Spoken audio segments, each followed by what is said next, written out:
কে হতে চলেছে OG blood লাইনের নিউ মেম্বার বা ফিফথ মেম্বার। তো আজকে রয়ের এপিসোডে আজকে বেশ কয়েকটি সেগমেন্টে আমরা দেখতে পাই জেমুস এবং কি সেমিজেন খুঁজছিল কে হতে পারে ব্লাড লাইনের ফিফথ মেম্বার।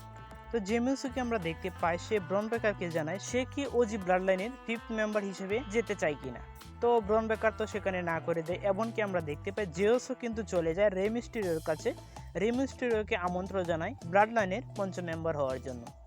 এবং কি আমরা দেখতে পাই ফাইনালি সেমিজেন আমন্ত্রণ জানায় সেথ ফ্রিকেন রলিন্সকে। তো সেথ ফ্রিকেন রলিন্স তো সেখানে বলতে থাকে যে আমি তোমার কথাই অনেকটা শখ হয়ে গিয়েছি, কেননা রোমান রিংসের টিমে আমি জয়েন হব সেটা কখনোই সম্ভব না, সেটা একটা অসম্ভব বিষয়। তো দেখে মনে হচ্ছে সেথ রলিন্স ছাড়া কেউ কিন্তু ব্লাড লাইনের বা ওজি ব্লাড লাইনের পঞ্চম মেম্বার হতে চাইবে না, কেননা ব্লাড লাইনের মেম্বার হতে গেলে অবশ্যই তাকে ব্লাড লাইন ফ্যামিলির সদস্য হতে হবে।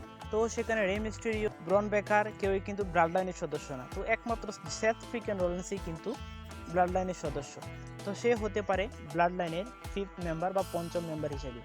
তো ব্যাকস্টেজে আমরা আরেকটি সেগমেন্টও দেখতে পেয়েছিলাম, সোলোসিকোও কিন্তু চাইছিল মানে তাদের ব্লাড লাইনে সেথ ফ্রিকেন রলিন্সকে নেওয়ার জন্য। তো ধারণা করা হচ্ছে সার্ভাইভার সিরিজ ওয়ার গেমসে আমরা রোমানের ব্লাড লাইনে দেখতে পাবো সেথ ফ্রিকেন রলিন্সকে, এবং কি সোলোসিকো ব্লাড লাইনে কিন্তু ব্যাক করতে পারে দ্য রক, মানে দ্য রক কিন্তু হতে পারে সোলোসিকো টিমের ফিফথ মেম্বার বা পঞ্চম মেম্বার হিসেবে। এবং কি আজকে আমরা দেখতে পাই ডাকোটা কাইয়ের রিটার্ন, মানে ডাকোটা কাই কিন্তু রিটার্ন করে ফেলেছে WWE তে। Damage control versus fusion collective এর মধ্যে আমরা একটা 6 ওমেন ট্যাগ টিম ম্যাচ দেখতে পাই, যে ম্যাচটিতে ড্যামেজ কন্ট্রোল জয়লাভ করতে সক্ষম হয়। এবং কি আমরা দেখতে পাই গুন্তার এবং কি ডেমিয়ান প্রিস্টের ম্যাচটি কিন্তু সার্ভাইভার সিরিজের জন্য আজকে অফিসিয়ালি জানানো হয়ে গিয়েছে।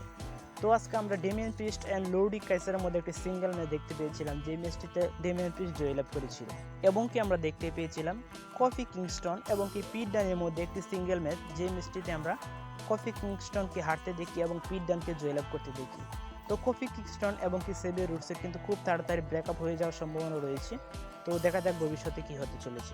এবং কি আমরা দেখতে পাই সেথ ফ্রিকেন রলিন্স এবং কি বিগ ব্রনসার্ডিনের মধ্যে একটি ড্রল। তো নেক্সট উইকে আমরা সেথ ফ্রিকেন রলিন্স ভার্সেস বিগ ব্রনসার্ডিনের মধ্যে একটা ম্যাচ দেখতে চলেছি, যেটা আমরা চেয়েছিলাম হয়তো সার্ভাইভার সিরিজে হতে পারে, কিন্তু না, এই ম্যাচটি আমরা সামনের রয়্যাল এপিসোডে আমরা দেখতে চলেছি।